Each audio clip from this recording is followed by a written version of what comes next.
Hey everyone, Bobby Emery here. Welcome to the Power Connection broadcast, coming at you on Monday morning, 8:45 a.m.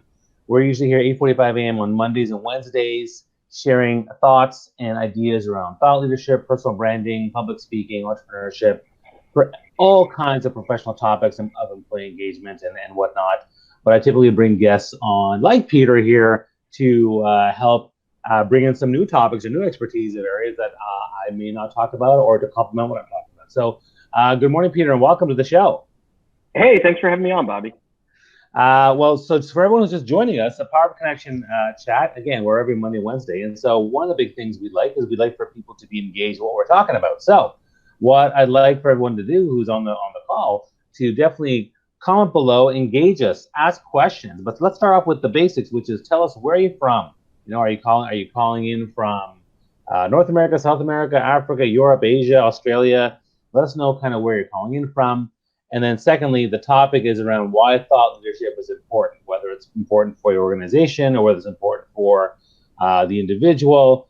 This is something that I'm a huge advocate of, as many of you know. And Peter also is a huge advocate because if you look at his mini bio in the post, he runs a leveraging thought leadership podcast. He has a company on thought leadership, and so he's just all thought leadership. So he's like brand himself thought leadership, like triple threat. So that's great. I'm glad to find a fellow colleague who's passionate about this the way I am. So that's awesome. So let us know where you're from. Comment below and let's get into the conversation. I already see people saying hello. There's Dilpreet from India, Karen from Bolton, Ontario. Awesome. So let's start off, Peter, by sharing a bit about your story. Why don't you tell people a bit about yourself and your story and how you came to be the Peter that you are today? Yeah, that could be a lot of stories, but I mean, the current one is a combination of following the passion and then also following the opportunity. So, I there's sort of two sides to the equation here. One is I've always been entrepreneurial, always loved starting businesses, building businesses and growing businesses. And then always thought there was this other side that was totally unrelated, which is sort of Peter the dork that's a content junkie, that's always reading business books and magazines and following all that. And I didn't think there was any relation between the two other than it all shared the same brain or what was available of it. Until, I don't know, 15, 18 years ago when I realized that there's a whole business side to content and thought leadership, and really just was fascinated by it and had the opportunity to do a turnaround at a communications consulting firm, had an opportunity to partner with an author that launched a runway book and built a couple businesses around that. And then the last 15 years doing that dozens and dozens and dozens of times for folks around the globe. Excellent. And again, I'm here with Peter Winick, who is a thought leadership expert, and we're going to talk about that and dive deeper into the topic. A lot of people are joining us. So Philip saying hello, Simeon saying hello, good to see you. Guy Boone's also here. Again, you're joining us, you're sharing your name. This is great. And the other thing I'll say is tag people, join the conversation. Feel free to talk to each other in the comments. If you like what you hear, you can love, heart, and light bulb and all that kind of stuff. You can share this actual interview on your own pages to inform your own network. So definitely keep engaging and start bringing on the questions because we're going to dive deep. And you have two experts here on thought leadership. We're going to actually really be able to answer all your questions. So, Peter, obviously the big question that everyone always asks, the water cooler talk of the century is, how are things going during COVID? So, how are things going? Yeah. There's a couple ways to think about that. So one is, on the one hand, other than obviously health and all that being paramount to everything else, what does it look like? What does it mean for thought leaders? So the first thing is there are business models that have gotten destroyed, and that's where everybody sort of gravitates towards. So the speaking business is obviously awful. 2020 shot, 2021 is going to be bad, et cetera. But there are also things that are being created that are really innovative and creative and such that I think are going to be game changing. So, if you think about most of us were going to events, it seemed like every other day. We're going from Orlando to Scottsdale to Vegas to conferences, et cetera. That world's not happening. So, one way to try to replicate that experience is online. And I think a lot of that is falling flat. because it's not, because what that means is it wasn't just about the content. There was something about the energy. There's something about community. There's something that, I can go watch a TED talk on my own, but that's not a shared experience that you and I would have, as opposed to seeing someone together. Yeah, so the shared experience aspect is certainly something that we are missing out on, or we're challenged to replicate it the way it used to be back in the old days, for sure. And in terms of you and your business, I mean, was it affected, or was it, what did it go okay since you're doing mostly consulting and things like that? I mean, and if so, how did you pivot?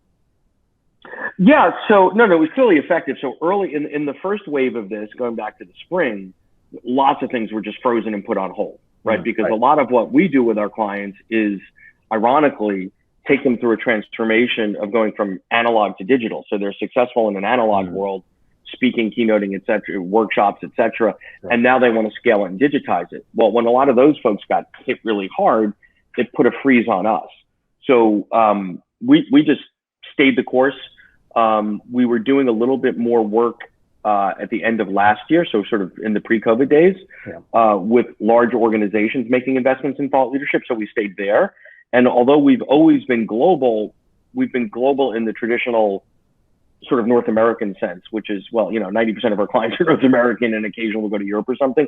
Now I think we're far more truly global in that we're working with clients in India and Paris, Australia, New Zealand, et cetera. And part of that is different parts of the world at different levels of back to normal or back to new or resumption. So that's been an opportunity for us. Yeah, that's a good point too. I will say that before, most of my clients in my work was, I would say, I'm in Canada, so I would say probably the central Canada, but then across Canada. And then as soon as I pivoted to doing more online consulting and coaching and my online programs, I started to find people in Europe and South Africa. So yeah, that's a great point. I appreciate that. A lot of people are joining, which is great. Francis is joining us from Kenya, and Karen says she's trying to learn new ways to bring enthusiasm and personality to the online Zoom experience and trying to bring humor to the online. I think a lot of people are trying to figure that out. I think that's really important. But let's get to the big question, because I'm really fascinated by this. I've told people in numerous broadcasts my definitions and my takes on thought leadership, but I want you to share your take. And I want to kind of see where it is, and I'm going to ask questions to kind of understand it better and see how it's similar to what I talk about, but also different. So why don't you give us your take on, first off, let's start with the basic of, how do you define thought leadership? Yeah, so I think that's an important question, because it's fortunately to some extent, but unfortunately to some extent as well, has become this buzzword. And I think it's really important when people start throwing around words that they're centered around a definition. So if I said to you, hey Bobby, let's go meet for breakfast, you would know that that's a first meal in the morning, typically early, blah, blah, blah, blah, blah, right? So we've centered around this breakfast thing, but people are throwing around this thought leadership thing. And I think there's a continuum. Is it content marketing? Is it, academia? So to me, I think the definition is really breaking those two pieces apart. Number one is thought, meaning it needs to be thoughtful. Thoughtful could be based on your life experiences. Thoughtful could be based on research. Thoughtful could be based on your synthesizing a couple of disciplines together and putting together a new take. But if it's just cut and paste is not thoughtful. That's content aggregation. That's a lovely business. That's not thought leadership. The other piece of this, which I think is where the courage comes in, is do you have the courage to lead the conversation or lead the definition of a discipline, of something that you're passionate about, to a new place, to a different place? And that might mean upsetting others. That might mean that not everybody thinks the same way that you do. That might think not everybody agrees with you. But that takes courage, and that's really the leadership piece, to say, these are my thoughts based on A, B, C, and D, and this is where I'd like to take whatever our discipline is to a little bit of a new direction. It doesn't have to be a radical 180, but it could be just a slightly different piece. And then I think the only way that those two things come together is if others recognize, acknowledge, and respect you for that.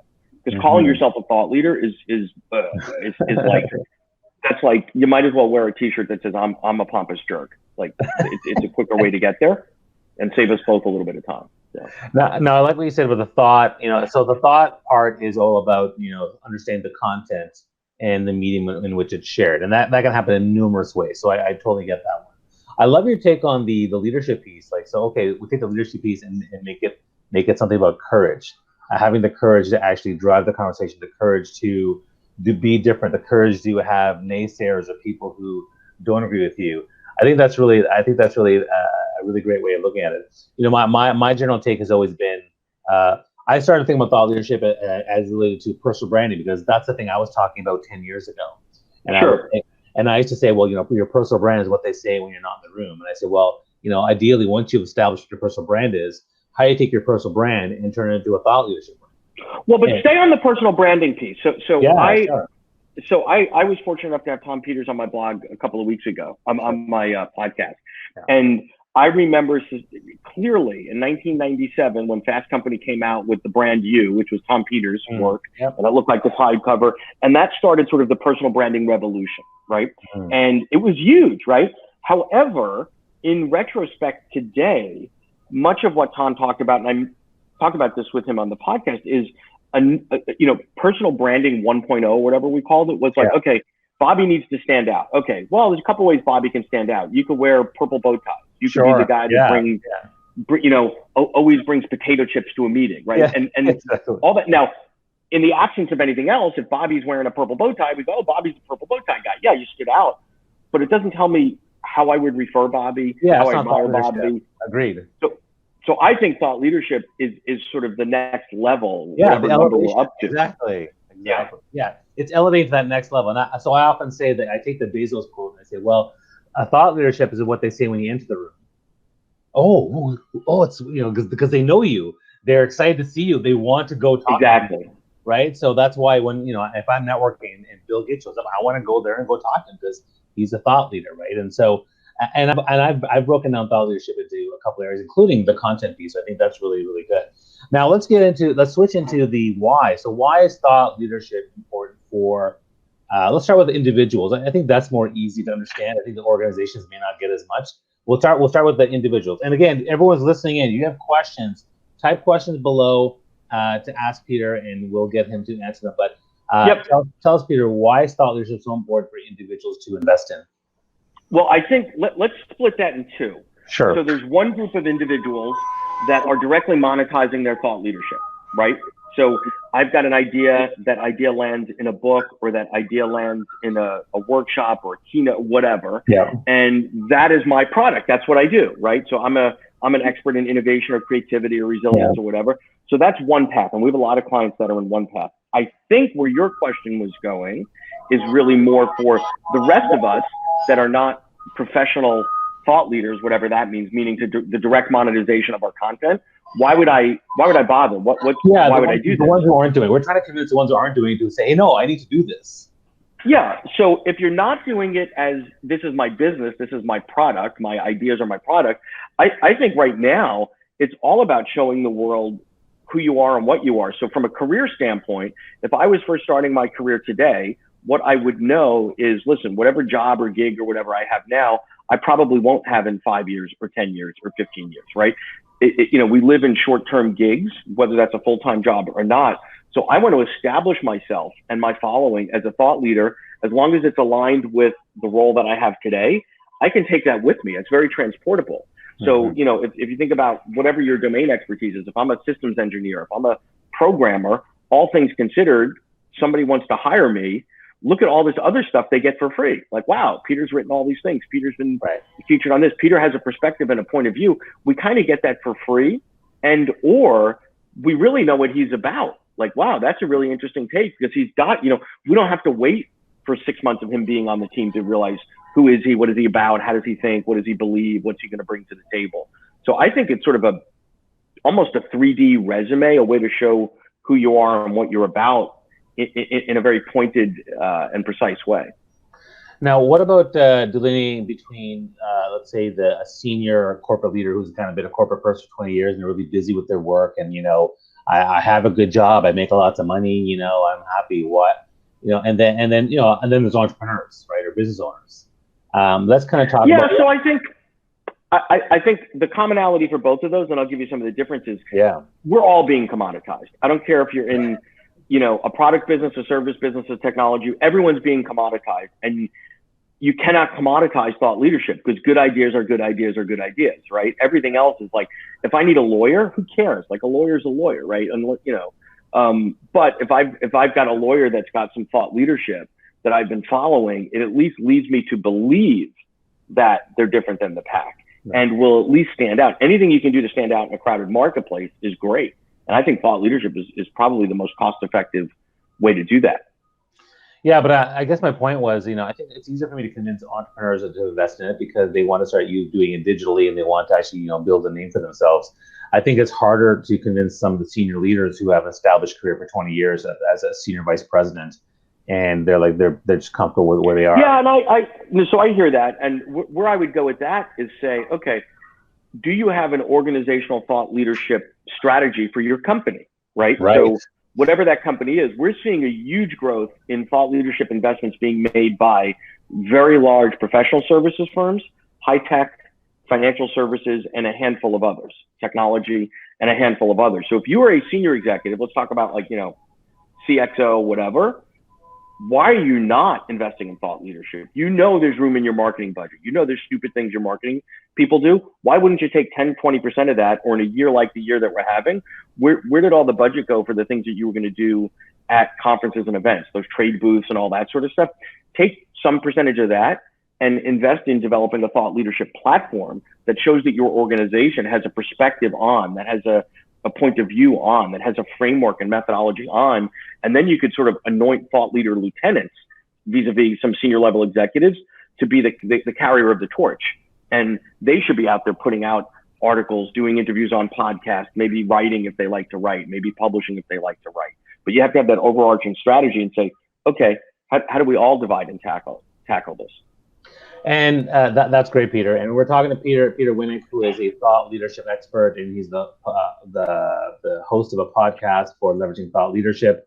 And you made a great point in regards to why it's important for individuals to invest, which is a perfect segue into organizational thought leadership. So maybe talk a bit about what is organizational thought leadership? Why should organizations invest in building thought leadership in their organization? Yeah, so what it is the same as thought leadership. It's showing that you've got a perspective and a point of view in an area that I come to look at you as an expert in. So for example, if I was a human resource consulting firm, I should have thought leadership on best practices in human resources, or in the COVID world, what are the impact of work from home on hiring, recruiting, culture, there's a plethora of things that I can come out of there. If I've got a consulting practice on AI, well, don't just pitch me with your AI deck. Let me see what's going on. Let me hear what you're talking about. And I was always intrigued by, back in the days when we traveled often, walking through JFK or O'Hare and looking at these massive billboards for places like Ernst & Young and Accenture. And never in my millions of miles of travel did I see somebody stop in front of the Accenture one and go, ooh, Accenture, let me write that down because I think I'm going to need some consulting services and I should give those fellows a call. Right, that's branding. And I think the thought leadership is, if you're a professional services firm, you can target down to who your audience is and what they need to hear from you relative to what you do.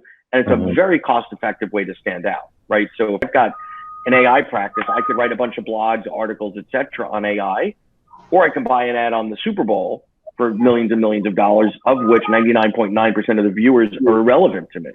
So I think it's about delivering highly relevant content to the constituents that matter most to you. Right.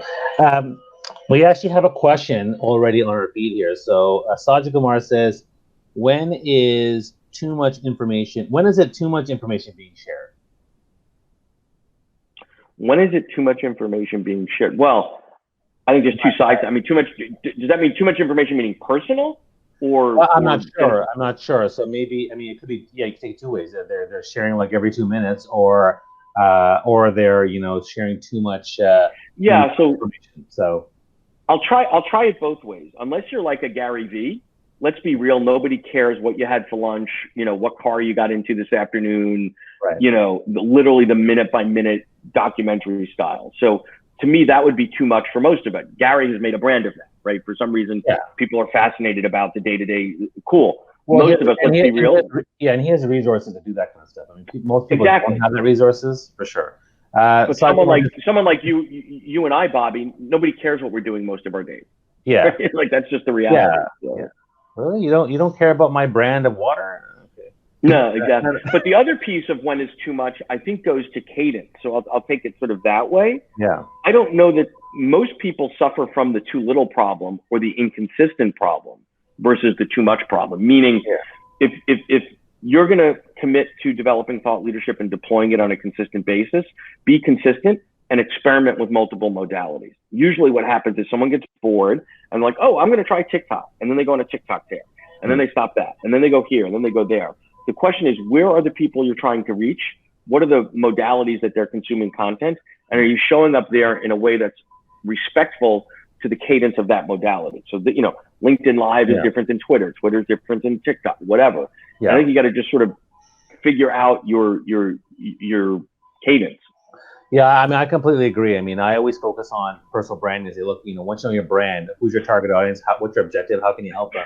And then you deliver the brand and build that thought leadership brand for yourself. So I totally agree with you on that one. There are some people, I know a guy on LinkedIn, he posts like literally 200 times a day. And it's unbelievable this guy does this. Like, I sometimes go to his page and think, wow, he posts every 6 minutes. It's crazy. I don't know why he's doing that. But I think that I think from a professional standpoint, I mean, you have to find the right consistency is the most important thing. So if you're posting once a week, even this broadcast, I try to do twice a week, but now I'm actually moving it to once a week because I just want to do once a week and then focus on other content. But as long as it's consistent, and it can't be like once every 3 months like that. No one's gonna know that one. But once a week, bi-weekly, like a bi-weekly podcast, weekly podcast, then people start to notice that kind of stuff. And I think that works a lot better for people. And then going to the too much information side. I mean, you didn't mention that one more detail, but my take on that is, I think that people vulnerability is great, but you have to be able to take the responsibility for what you're posting and how it's going to affect you and your brand and your business and things like that. But what I also find is that if people are willing to share too much personal information and things like that, they will attract an audience. It may not be the audience that they think they want or that they're going to have, but they're going to attract whatever they want. Like, I mean, people who talk about real estate, I don't care about real estate, but they have a tribe of people that follow them. People on LinkedIn talk about politics, and in a divisive way or in a rant-like way. They will attract people. Not that I care about those that type of audience, but they will attract people who care about that kind of stuff. So. It goes back to being aligned to your objectives, right? Sure. So if you want to attract a large audience, you could get involved in the divisiveness of the political situation that we're in today, or you can look at it from your business perspective and say, oh, where and when and why do I participate in those type of conversations? Is it, there's a personal side to it, but from a business objective, why are you doing this? Where are those dollars coming from? Where's those time coming from? What's your expected outcome? And I think it's about consistency and alignment. So like if you started your show next week and all of a sudden started talking about, you're cooking more at home and here's a new way to prepare veal or like whatever, it'd be like, whoa, that's not what I expected. You might attract more people, but you would also detract, if that's a word, your core peeps, your tribe. You're like, whoa, I don't care about the Bobby cooking show. I think whoa, what's up with that? No, agreed.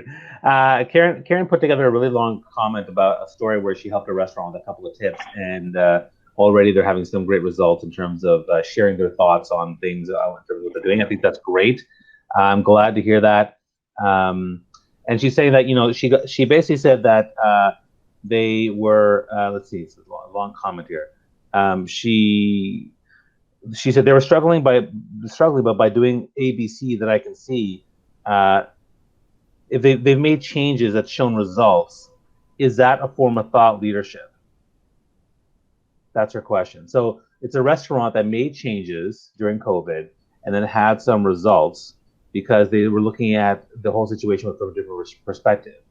And so they made a couple of small changes, which has led to some positive results. Is that a form of thought leadership? At the risk of sounding like the consultant that I am, it depends, right? So if the changes that they made, so if the changes that they made are, we were a sit-down restaurant, now we're doing takeout, that's not thought leadership. That's an entrepreneur pivoting to survive. Yeah. So I think, without I'll take the consultant cop out and say it depends. Yeah, I mean, I think for me, like thought leadership is more along the lines of something that will add to, well, basically that adds or benefits or grows ideas and understanding of the industry. Right? So if you are actually changing the industry, evolving the industry, driving a conversation in the industry, in your area of expertise, I think that's helpful. If you're bringing more awareness to who you are and what you're doing, those are things like, when you release a new album or you release a new book or a new financial report, things are going to add to your thought leadership. But if I just decide to start doing, coaching for my startup, that's not necessarily thought. That's leadership. It's not thought leadership. It's just leadership. Trying to help my team. But there is a difference between the two things. And let's see. Karen also says you're amazing, Bobby. Well, thank you. Peter's amazing too. I appreciate that. If anyone else, and we're talking to Peter, who's a thought leadership expert. Now, you mentioned, organizational thought leadership. So, I mean, let's say there's a big company or even a small medium company that wants to get into thought leadership. What are some of the first steps they got to do? Yes, that's a great question. The first steps, going back to some of your previous points, are, this isn't a top 10 game. So who is most important to me? I think you need to do some constituency mapping. Who are the constituents that matter? I think you have to have real clarity around your client avatars. And a lot of people think, oh, this would apply to everybody. Yeah, well, unless you've got Coca-Cola's marketing budget, you can't afford to market to everybody. Right. So, who are your client avatars? What are the pain points? How do you solve those problems, et cetera? You've got to have all that defined. And actually, all of those constraints will make some people anxious, but it actually makes the process far more effective and efficient. So if I know that I need to talk to second generation owners of a family-based business on growth and transference to the third generation as a financial advisor, great. There's only so many ways I can sing that story, right? Versus, oh, what might I talk about, right? So I think that's the first piece. Then you've got to think about, what do you have that is thought leadership? And if not, how are you going to go about creating it and developing it? Because the bar is constantly getting raised. Because one of the things that I find interesting is that, as an X, whatever you do, there is someone better funded, more resources, been doing it longer, has more brand recognition than you. Right. However, it doesn't mean you're not as smart or smarter than them. So what thought leadership does, and I think it's sort of the incredibly equalizer of showing the brilliance that an idea can have, that thoughts can have, irregardless of the size and the resources behind it. And once, if you've got some brilliance, if you've put in the effort and the energy to develop the thought leadership, the next phase is the distribution. Great. So now it's sitting on my hard drive. Who cares? How do I get it in front of the eyes and into the minds of the people that matter most? And you've got to be really thoughtful and creative around the distribution side. So if somebody else has already aggregated a population, maybe it's a trade association or something, of people that matter to you, how do you offer to give your content away to them as a way to serve their audience and to serve you? So I think there's multiple, there's create it and deploy it, Sure. The distribution piece is actually very important for thought leadership. In terms of, so are there any particular trends that you are recommending to clients in terms of where to better build thought leadership versus other areas? Like, how do you, obviously it depends on the target audience and the business and whatnot, but are there certain trends you're seeing that people should be aware of? Sure. The macro is shorter is better to a point. So what used to be, a TED Talk, fast forward became a 3-minute video, is now a minute and 15. Right. There's different schools of thoughts in terms of production value, that there's some that prefer frequent and a little bit more gritty, not unprofessional, but not, not to the level of, oh, I've got to get to the studio and green screen and flash graphics and all that stuff. There's a time and place for that. But I think, one thing that COVID did is sort of not lower the bar, but change the bar. So, when COVID first started, you turn on the television, you're like, whoa, that sort of looks like a Zoom call to me. And if it's good enough for, whatever, the major networks and Today's Show, it's probably good enough for you. So, and then people are standing out with production values.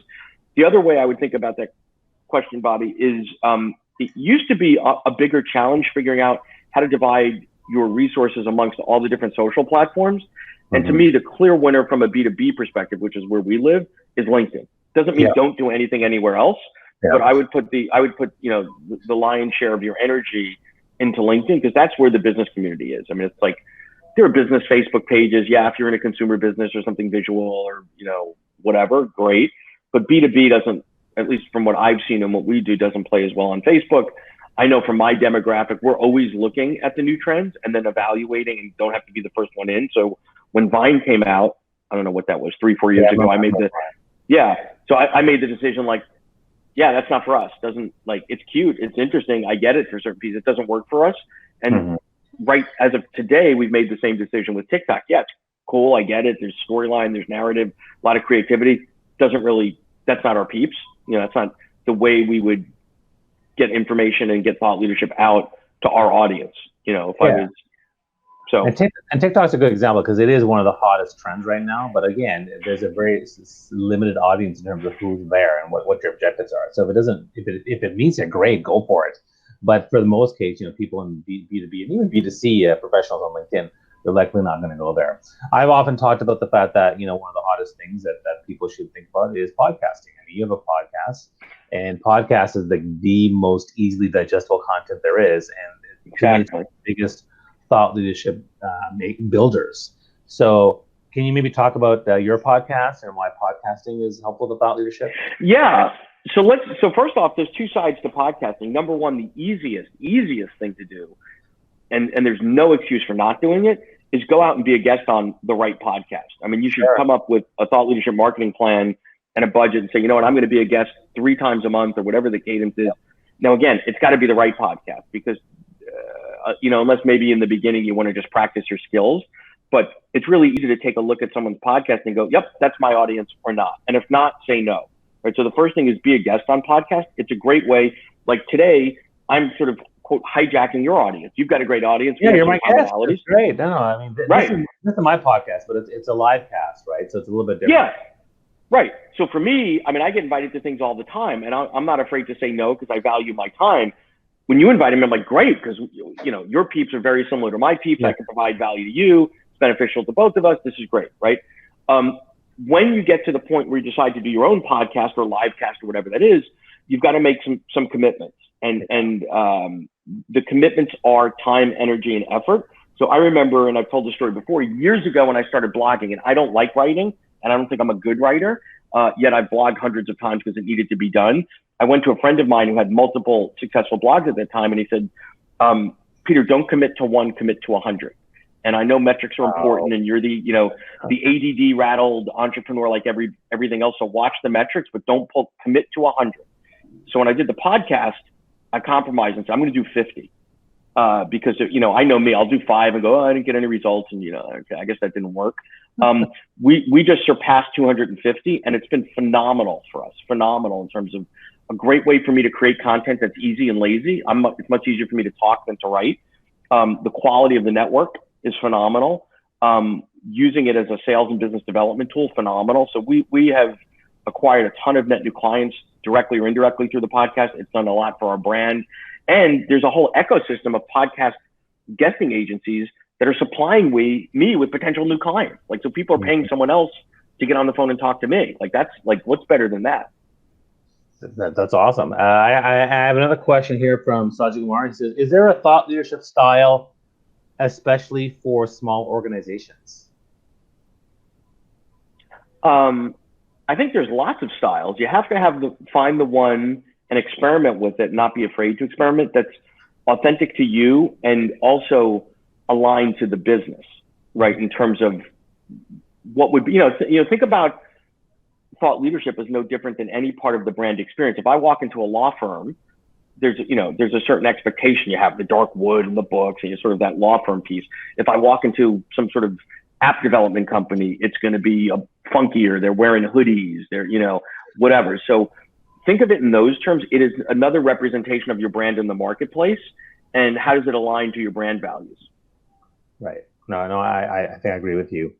And I think Karen's wanting some more context here. So she just said here, to be more clear, I was only at the restaurant Saturday, never before. I saw what was going on, thought, I can help here. Here's how and why.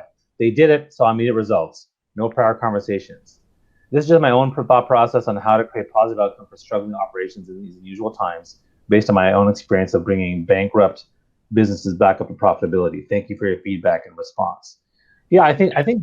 So explain that. What do you think that is? Okay, so now the context makes a lot more sense. So Karen is an expert in helping bankrupt businesses be innovative and creative and pivot to survive and thrive in challenging times, right?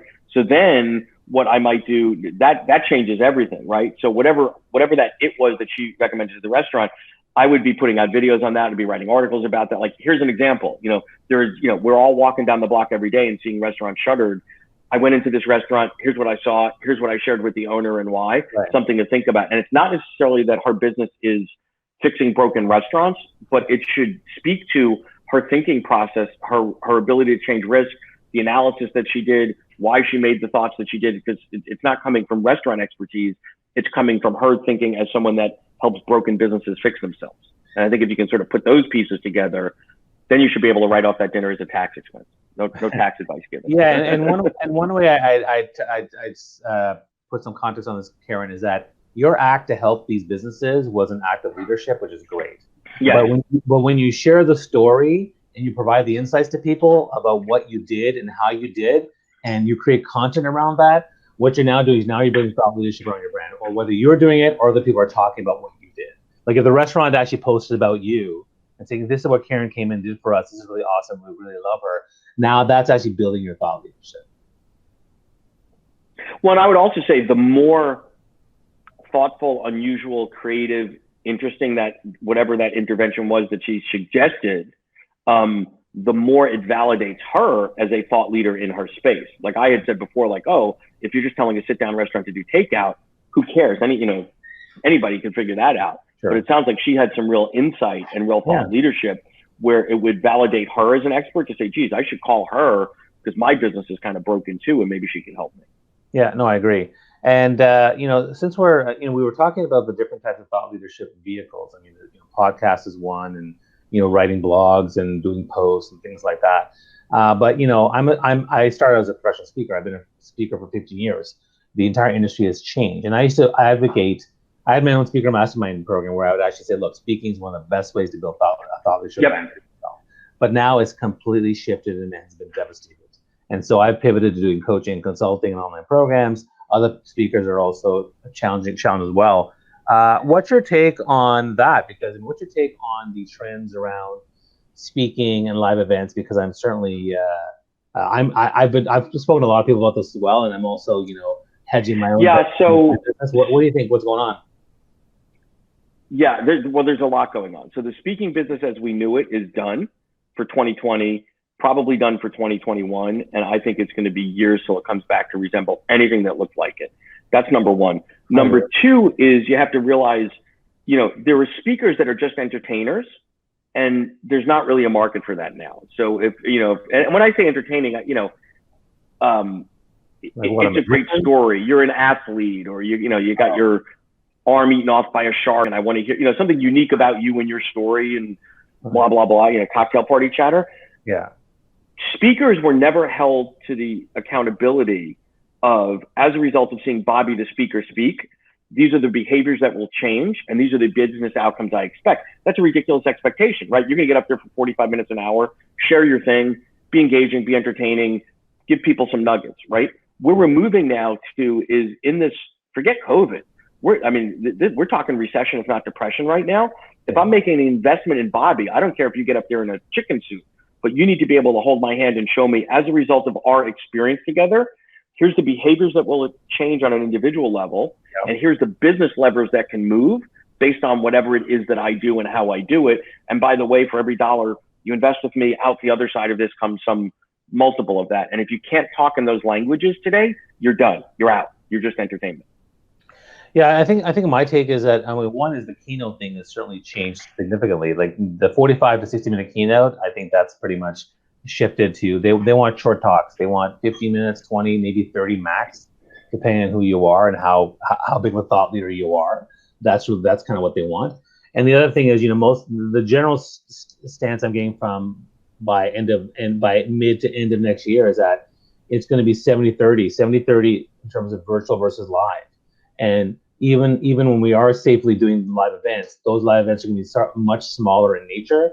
You're not going to have the like at the conference I went to in Poland with had 7,000 people. That's not going to happen anymore because, or it'll take a while to get back. Just like the theater industry, like they're devastated. Right? Yeah. It's going to take a long time for people to feel trust in terms of being able to do that stuff again. You know, maybe there's a vaccine. I don't know. Like, so that's a big shift. And then the other thing is like people who are switching to virtual.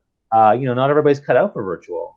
And not every presentation, as you said, is cut out for virtual too. So I think there's an opportunity as well. Every crisis has opportunity, right? You know, one of the opportunities. Well, and yeah, go ahead. I think the scariest one for many is that we are not living in a resume world. We're not living in, okay, at some point in time, bang, we hit resume and go back to what we were doing. It's reinvent. And if you're not taking apart every element of your business, your thought leadership, and putting it back together, it doesn't mean you have to throw everything out, but make sure, validate that it is as valuable, as worthy of someone's time, energy, dollars today as it was at the beginning of the year. Because it might not be. I mean, if you think about the things that businesses were spending money hand over fist on early in the year, the employee experience, you know, the war for talent, mindfulness in the workplace. I mean, it almost sounds tone deaf to say these things out loud today.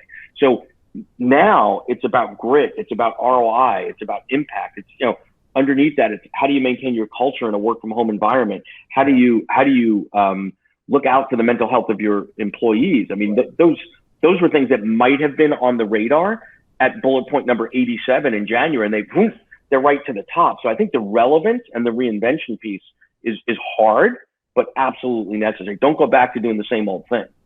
Yeah, and you know, I'll share a bit of vulnerability here, which is, you know, one of the things that I've come to terms with is that speaking on stage in front of 500 or 1,000 people is what really fulfilled me, fed my soul, got me, you know, excited. And I've not come to terms with the fact that it's likely not going to happen for a while, or it may not happen ever again, or it's always only going to be small audiences. And so I'm, you know, like, where do I, you know, and while I love coaching and online programs and things like that, it's just not the same for me. It's different. And so I'm trying to come to terms with where do I find that stuff that's really going to fill me. So, you know, I don't know where that is. And again, I have to analyze my business. I think that, you know, probably in the future, it'll be, well, maybe I'll just do like rooms of 10 or 20 people and that's it. But that's kind of something I have to figure out for myself, because I still love the live connection with people. And luckily I'm okay. Like I'm pretty social with these broadcasts, and I'm talking to lots of people. So it's fun, but I'm coming to terms with that. And I think a lot of speakers out there and coaches and consultants have to kind of figure this out. And you make a good point about, you know, everyone has to reinvent somehow and figure it out. Well, there is something incredibly gratifying about being a speaker where, you know, you get that real-time feedback, literally minute to minute to minute, and you're changing and you're pivoting. And then, you know, most people, the end of their workday, first of all, their workday is longer than 45 minutes, by the way. And at the end of it, it doesn't end in a standing ovation, right? Like, so there is something a little bit distorted and gratifying to it. Like, wait, 45 minutes and everybody's staring at me? Like, it's all like, you know, think about your mailman. Is that, you know, at the end of the day, is there, you know, the whole block stand up and go, good job, Charlie? Yeah, no, I totally get that. All right, well, listen, you know, Peter is sharing some great insights. Everyone, if you have any questions for him, please put them in the comments below and let us know. Or after this done, you can watch the replay, you can share the replay, you can tag people in the replay. You can actually, you know, ask questions and tag Peter and myself, and maybe we can answer those questions afterwards. Again, this is a piece of thought leadership content, and so if you actually ask questions, our response is also part of our thought leadership, you know, process. We're going to answer the question because what we're trying to do is drive the conversation around what we're talking about. I have one. Where can people connect with you actually afterwards if they want to reach out to you and ask questions? Yeah, I mean, you can email me directly at peter@thoughtleadershipleverage.com. We're pretty strong on LinkedIn, so you can find me at LinkedIn, Peter Winick. Twitter, YouTube channel, the usual suspects. Okay. I have one last question for you, which is how much of thought leadership is educational? Because I find that when it comes to personal branding and thought leadership, I have to educate my industry, educate my clients as a big part of it. And so I'm curious how that is for you. And I'm also curious about why do organizations and individuals resist investing in thought leadership? Yeah, those are two big questions. So I think a lot of it is educational because by definition, if you're leading a conversation to a new direction, you're just not reconfirming what they already know. Oh, Six Sigma. Oh, Six Sigma. I'm an expert. You're an expert, right? You've got a whole new piece here. So one of the things that I think from an efficiency standpoint, thought leadership does well is if you've got a lot of stuff out there, and you should have a lot of stuff out there in as many formats as is logical, when you're having sales conversations with potential net new clients, it's a much warmer conversation because you don't have to spend that first couple of cycles of the sales cycle. This is who we are. This is what we do. This is what we believe in. This is whatever. They come to you and go, geez, hey, Peter, I've listened to a bunch of your podcasts. I've seen a bunch of your videos. I think I kind of get it. And I think now might be the time for us to have this conversation. That's fantastic. You just saved me a ton of work on the front end, educating a client in an analog, inefficient one-on-one way. So they've done it in a self-serve way. So that would be my answer to that. In terms of the investments for organizational thought leaders, I think like any other investment, if you can have some metrics around it, you'll have a comfort level. So am I doing this to build brand? Am I doing this to build for net new client acquisition? I know what my customer acquisition costs are. I know the formats that I'm using. Can I take a percentage of that budget and try it in a new format and see if thought leadership brings it in above, at, or under? My instincts are it's usually at, if not significantly less than what your net new client acquisition costs are in traditional formats. Mm-hmm. And Karen asked a question on how can she reinvent for current optimization, but also so that you're flexible to up your game in the event of another lockdown and business regarding shutdown, how to stay viable when it comes to her thought leadership. Well, I think the lockdown situation is the only difference is it analog or digital, right? Yeah. So one of the things that we've learned is a lot of us got trapped in our own thinking that said, oh, I have to jump on a plane and see every client. Oh, I've got to be face-to-face in order for this to be done in an optimal way. And maybe that's true, but I can tell you, I don't know anyone that's not doing what they were doing remotely with some significant modifications and tweaks and blah, blah, blah, whatever. So if you're stuck in, as Bobby said, he'd love to speak, like to speak, you're probably not going to sit around for 4 years waiting for that to come back. So you're going to do other things, right? So I think as long as you absolutely go out of your way to provide value and show that you can provide value in ways that are not dependent on us being across the table or in the room, you're going to win. Yeah. Awesome. Okay. Well, listen, thank you, Peter, for joining us today and sharing your thoughts. And again, everyone should check out Peter and all his podcasts as well as his work. Check out his website and his LinkedIn profile. If you are joining the Power Connection chat, again, appreciate your time. If you have questions, put them in there. Power Connection chat broadcasts usually on Mondays and Wednesdays around 8:45 a.m. Eastern Standard Time. Our next broadcast is actually on Wednesday. I'm talking to Yelena from the UK. We're going to talk about some HR and looking for jobs online and how actually that's going for people. And if you know anybody else that wants to be part of our show, please like some thought leaders, influencers, please tag them below or have them contact me anytime. Peter, all the best to you. Good luck. And, thank you. And thanks so much for joining the show. I really appreciate it. Great. Thanks for having me. All right. Take care, everyone. So long.